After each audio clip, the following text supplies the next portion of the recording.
Donc, bonjour. Donc, nous allons parler d'archéo-astronomie. J'ai préparé une sculpture, voilà, que j'ai faite moi-même, de mes mains, mais c'est pas ce qu'on va parler aujourd'hui, l'art colombin, mais c'est pas ce qu'on va parler aujourd'hui. Aujourd'hui, on va se consacrer à l'archéo-astronomie. Dans sa valeur zénitale.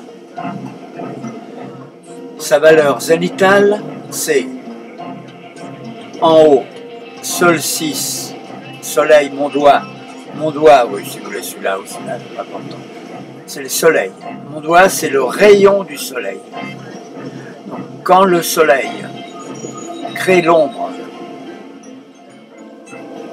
qui va passer par cette ouverture, n'est-ce pas? Quand elle passe ici, qu'elle est en haut, nous sommes en solstice d'hiver.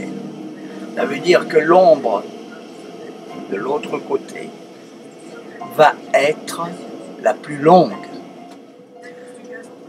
Nous allons descendre, donc le soleil dans ces 6 mois va redescendre jusqu'en juin, et jusque là l'ombre va se raccourcir. Donc, ce que nous allons passer par l'équinoxe ici de mars, ce qui va faire que cette hauteur sera égale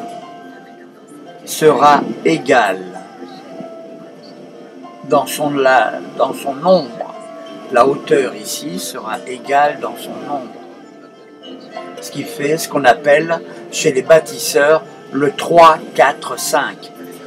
Voilà, l'ombre. La mesure du 3, 4, 5. Et là, nous sommes en équinoxe, en valeur, ce que dans les chiffres d'or, dans la géométrie sacrée, nous sommes ici dans une valeur. Voilà, là, égale, équinoxe, triangle. D'accord? Donc ça, demi-périmètre, géométrie. Et on revient donc ici.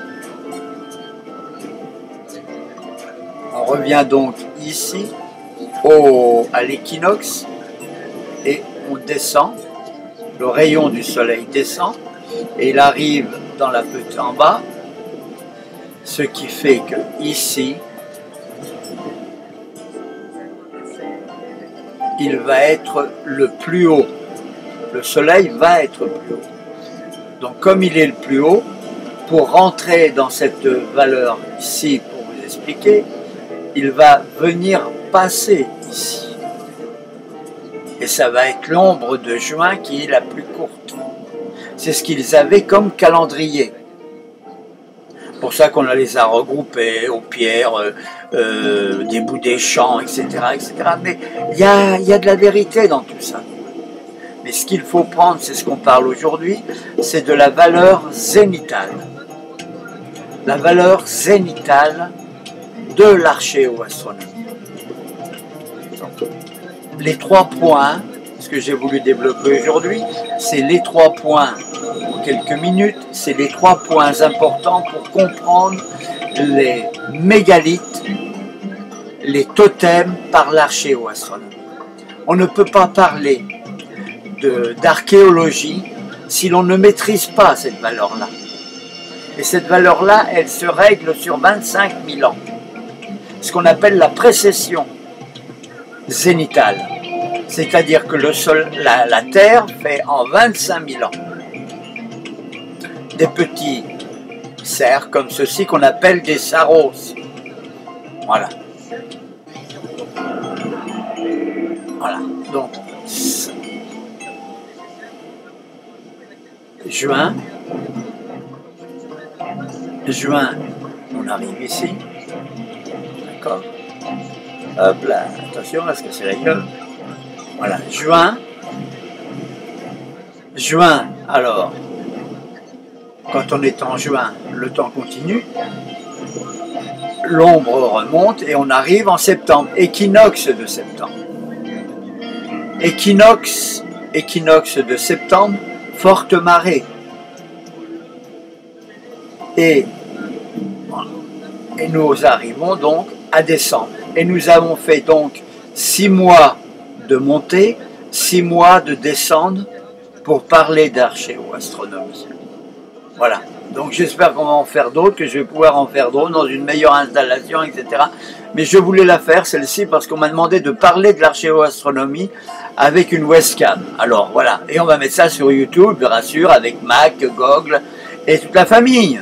Et la pomme, Newton, mais oui, Newton. Et c'est les 400 ans, cette année, de Galilée, qui, bien sûr, avait mis l'œil, pour voir en haut. Mais Galilée avait ses connaissances pour regarder là-haut, parce qu'il maîtrisait ça. Et c'est Pythéas qui nous a permis, d'ailleurs, vous avez toutes mes notes, Ping 35, YouTube, etc., où vous pouvez. Et c'est pour maintenant qu'on va développer par la vidéo. 2009, on a travaillé avec la vidéo, webcam, etc. Et on va, au lieu d'avoir des textes avec mes fautes d'orthographe, etc., on va parler de l'archéo, de ce que moi je conçois l'archéo-astronomie, par la vidéo. Bonsoir, ou bonjour, et bisous où vous voulez. Bye bye.